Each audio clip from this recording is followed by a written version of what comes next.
so I think 𝗔𝗕𝗢𝗧 did an interview with Nvidia CEO Jensen Huang. So you know what he said? So Jensen's like, I think a lot of people are misguided that, people are laying off people because of AI. And he's like, why would you not try to do more with more? And so I thought this would be interesting for us to react to, because you and we have our organizations. We also talked to a lot of our founder friends as well. We know a lot of people. And so I think it's interesting. He's like, if you're able to do more, why would you not do more? And here's the thing, like I told you a week ago or so, um, I am probably clocking 12 to 14 hours a day, but I don't feel like I'm working. Like I work until my eyes hurt like hell, and then I go to sleep, and I wake up again, and then they hurt like hell, and I go to sleep. But I think the difference is, Neil, like you said, you don't want to work like you did before. I don't feel like I'm working like I did in my 20s. I just feel like it's almost like when I was a teenager, when I was addicted to video games, and I just played until my eyes hurt. So anyway, what do you think about Jensen's quote? I agree with him. I think so. There's a lot of companies that have been using AI as a narrative for layoffs. Block uses it, Atlassian use it. I think it's a bunch of lies. Just that's just my own personal opinion. I have no data to back this up. I don't think if you're Block, you eliminated 40% of your employees because of AI. I think you eliminated 40% of your employees because the business is barely growing. If you look at the last few earnings, you can see it. It's in the single digit percentile in growth. They're not doing that well from a growth standpoint. And if you had to tell the stock market, hey, we're going to lay off a lot of people because our growth isn't what we wanted. And to clarify on the growth, if you look at their December 2025 numbers, quarter over quarter from the previous year, 3.65% growth. Annually, 2025, they grew 0.3%. 2024 was 10.6%. But in essence, growth has drastically been slowing down. 2022 is negative 0.73. 2021, blockbuster year because of COVID, right? 85%. But the point I'm getting at is like growth has definitely slowed down. If you're not even growing at 1%, you're what are most of the people in your organization doing? Cut them. Like I get it, but you can't tell the market, hey, we overhired. We thought we were going to keep growing at 85% a year. We didn't. So we had to lay a lot of people off. That's like doom and gloom, and people are just going to crush your stock for that. On the flip side, if you say, hey, with AI, we're more efficient, we're able to lay off 40%, that narrative sounds better to the public markets, even though they're both doom and gloom in theory because you're laying off humans and affecting their livelihoods. But I don't believe that AI story is true. I'm assuming you agree with that, or Quick break. One of our ClickFlow users just told me that they're saving 90 plus hours a month on content alone. ClickFlow is our AI SEO product that actually does the work, not just here's what you should do. It does it. It creates content in your voice. It helps you with other areas such as finding the right internal links and creating FAQs. We spent years making it, perfecting it with our clients so it doesn't just sound like AI slop. You can get a 14-day free trial at clickflow.com. If you're serious about AI SEO, you should check it out. Back to the show. Yeah, so my thoughts are just to respond to Jensen's, quote on laying off people is misguided with AI. Like you should be doing more with more. I do agree with that point. I think yes, your best people are trying to do more with more, guaranteed. Like all the people that we talk to, right? And so, I will say though, like the AI fluency piece is also very important, right? I think the ones, to Neil's point, yes, there is a whole narrative. Like I do think people overhire. They can't bring that narrative to the market. Like they have investors, shareholders, and all that. But I do also think that the people that we talked about, the two by two with the slop cannons, a good, poor judgment is, you're gonna either not have a job if you're not using AI, but if you are using AI plus you have bad judgment, you're a slop cannon, right? I think it's that quadrant that's unfortunately going to be cut. Whereas I think the other people are going to do more with more, and they're going to work harder. And I do think people get to chill more too. Like some people are going to choose to chill more. That's fine. But I think so. There's caveats to it, but I do agree in principle. yeah, yeah, and I also believe that if you're not thinking about it in a productive way versus think about it in negative doom and gloom, you're also not going to do well in this new world. Because if you just break it down from a marketing aspect, all right, and we can talk marketing divisions because Eric and I deal more with marketing than any other divisions. I don't know anyone in marketing who's like, I can't wait to fire all my people. Most people are like, I can't wait to use AI so we can get more productive, grow faster, and beat our competition. The narrative is always do more, not do less. And to do more, yes, you need AI, but you also need the humans. And a lot of people that I know in marketing are like, man, if we can do more and grow faster, then we can even scale more, hire more people, grow faster, expand more internationally, add more products. And that's the correct mindset that companies should have, right? From a growth mindset, it's about how can you do more, not how can you do the same with less. By the way, that's how we're the stuff that we're pitching with our agents and then our AI dashboards and all that. It is not to say, oh, we're here to replace people. No, we are here to help people, everyone become like a top 10% performer. Okay, and we are here to make you look good too. So if you do that, if you sell in that way versus saying, oh, we're here to replace people, that's not going to be a good sell, right? Because the people using your stuff, they're not going to want to hear that. So you have to take that into mind. That's not a good narrative. Yeah. Yeah, yeah. If you're like, we're going to replace half your department, good luck getting them to approve the budget Yeah. or Will the never happen. contract. Yeah. Yeah, but I think when you're like by the way, like one of our, I'm so dumb. I was talking to my sales team yesterday. I was messaging them individually, and because we've been using we have these Slack bots that have invaded, so my agents have invaded Slack, and they're working with the team. It's helping with data pull strategies, it's helping with execution as well, and I noticed in the channel, they're talking a lot with these things, and so I was just curious. I'm like, what value are you getting from this right now? I'm just trying to get them to quantify it. They're like, we're saving at least individually 20 hours, if not maybe 30 hours a week on this stuff. And I'm like, how much do you think this is like, how much do you think companies would pay for this a month? They're like, at least 5,000 a month. And they each said it individually, right? But the key thing is they're talking to these agents a lot and they're getting the value from it.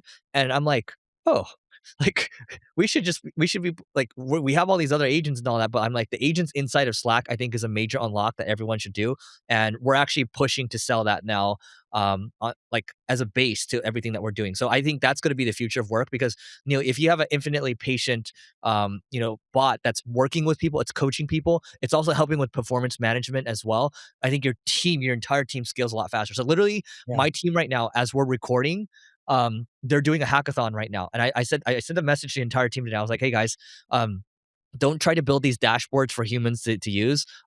You want to build stuff that's agentic and you want to build stuff that does the work for you. You want to not do the robot work. So be lazy, but be smart. And that was the message. So hopefully they do that. We'll see what happens. Hopefully. And you nailed it with dashboards. People don't want dashboards. They just want AI to do it and be like, we did it. Here are the results. Not look at this data and analyze it. It's like, well, will you show me a dashboard? Just analyze it and tell me and fix it and then tell me the results. That's really what people want, even though not everything is possible in today's world. That's the ideal outcome that people want. On a side note, if you had to pick the two LLMs that are going to be the best for generating B2B customers, which ones do you think they're going to be? The best LLMs for generating B2B customers. I would go Anthropic first, just because I love them. Um, and when you say generating customers, what do you in like what context? Like getting listed on ChatGPT and then it driving traffic, and then you're getting customers from that. Oh, okay, as a channel. As a Okay, channel, yes, yeah. to be clear. So what would be your number 1 and number 2? I right now I still go ChatGPT, because they're big. I don't know if I would pick Anthropic as number 2. I might pick Gemini. I would go ChatGPT and Gemini. Yeah, So we're very similar. I wouldn't do ChatGPT. I believe number 1 is gonna be Gemini and number 2 is gonna be Copilot. And the reason being is wherever I go to talk at events, because I typically speak to larger corporations, dude, almost everyone is pivoting away from ChatGPT and using Gemini and Copilot. You wanna guess why? they're free. Bingo. They're like, "We already paid for it, it's included." They don't wanna spend more money. It doesn't matter if they like Gemini or Copilot more. Cheaper or free typically wins in organizations in the long run. If you don't believe me, when I talked to Heathen, he's like, "Dude, you use Teams for calls?" He's like, "No one in the Bay Area use Teams. We all use Zoom." And I'm like, no companies I talk to use Zoom. Almost every corporation Yeah, uses Teams." yeah. He's like, "What about Slack?" And I was like he's like I'm like, "We use Teams." He's like, "You guys don't use Slack?" I was like, "No." He's like, "Every startup uses Slack." I'm not saying big corporations don't use Slack or don't use Zoom, but the majority use Teams, even if it's not as good of a product, because it's just free and it's included in the bundle. It's just cheaper financially. Dude, you wanna talk about bundle? Okay, so, obviously, Nvidia had their big conference this week, right? And I think Jensen probably spent 20 minutes talking about OpenClaw. So I'll talk about that in a second, but I think there's a genius marketing play here. So what he has is NemoClaw, which is their enterprise version of OpenClaw. So they partnered up with OpenClaw here. What I think is genius is, we're setting up 𝗔𗕢𗡡� for clients right now because they want security and all that, right? And we're like looking through it. It's like, dude, you cannot operate it on like a Apple device or anything. You have to buy Nvidia. You have to use Nvidia hardware only if you want to use 𝗔𝗎𝗡𝗡. There's only two options for enterprise grade claws right now. It's the Amazon has a version, but then you have to use their tech, and then you have Nvidia's version. But it locks you into their ecosystem, and because they're the front runners on this, and they're going to spend like $26 billion or something on their own models. I think that's a genius marketing play because it's what do you call it? You want to call it ecosystem lock-in. That's what they have. Dude, do you know Nvidia makes most people say Nvidia makes all their money from chips, right? Hmm. That's what I think everyone would say. Do you know Hmm. what their second biggest business is, and it may overtake the chip business one day? Software? No. Nvidia's networking business. It connects data centers to data centers. Oh, that makes sense. It's Yeah, growing at 267% a year. It did 11 billion in revenue last quarter. Just in one quarter, 11 billion, growing at 267% per year. that makes sense. Like, by the way, I think you and I can start to see this now where I'm like, I need to start to buy physical infrastructure like, which is weird because it like we thought everything went to the cloud, but I'm like, and that means Nvidia is going to grow even faster. The data center revenue, by the way, you want to talk about data centers? Like sometimes you just ride the wave of an industry. So remember you met this guy before. I'm not going to name names, but he bought a furniture company and then he repurposed that furniture company, like a general purpose furniture company, to just build furniture for data centers. The revenue just shot up to like 9 figures. It was like nothing before. So sometimes you ride the wave and yeah, you just kind of take it from there. Dude, I'm with you. You know, I've been talking to a lot of people about the monies in the boring and ugly. And I'm in France right now. One of their amazing companies in France is LVMH. So people are like, LVMH, it's a sexy company, it's cool. And when you look at LVMH, I believe they do around 80 billion a year in revenue. I'm like, Nvidia is pulling in roughly 40 billion, 42 billion, $42.96 billion, I believe, in net income per quarter at this Yep. point. So they're Yep. going to do around like 170-ish billion in profit a year, right? So I was just like, Nvidia is not like a sexy company compared to, like a lot of these watch companies or designer clothes companies. Like the general population does not care about Nvidia. I'm assuming almost everyone will agree with that. And the same goes in marketing. Everyone always tells me like, look at this beautiful commercial I did. Like with Claude, the Claude's creative commercials to me were beautiful, right? When they were talking about open AI and how won't have ads, or ChatGPT has ads and they won't have ads. But Claude's not popular because of that. Claude is popular, or Anthropic is popular organization because of Claude specifically and what it can do for businesses more than, like Claude, not because of those commercials. And in marketing, a lot of the money goes to like cool, sexy channels and campaigns. Time and time again, every time I ask people who run Super Bowl commercials, like I was with a company that I signed an NDA. They're a D2C company. They grew really fast. They're really large now. They sell their products in stores. They ran a Super Bowl commercial. I was like, and I asked the guy on the phone, I'm like, so what did it do to your sales? He's like, nothing. He's like, we didn't see any movement, but they did it for brand explosion. I get it at their size. I get why they did it. But again, the money's not in the sexy. The money's in things like Amazon marketing on the marketplace if you're D2C, or GEO and getting ChatGPT to recommend your business, whether you're D2C or B2B, right? Or ranking on Google or doing Google ads or optimizing TikTok. So then that way the shopping experience, when people see your products there, they buy on TikTok or Instagram. Again, these aren't sexy, but this is the stuff that moves the needle. And people need to start going back to the ugly, boring stuff versus the cool, hip stuff. So anyway, all that to say, guys, that is it for today, and we'll see you tomorrow.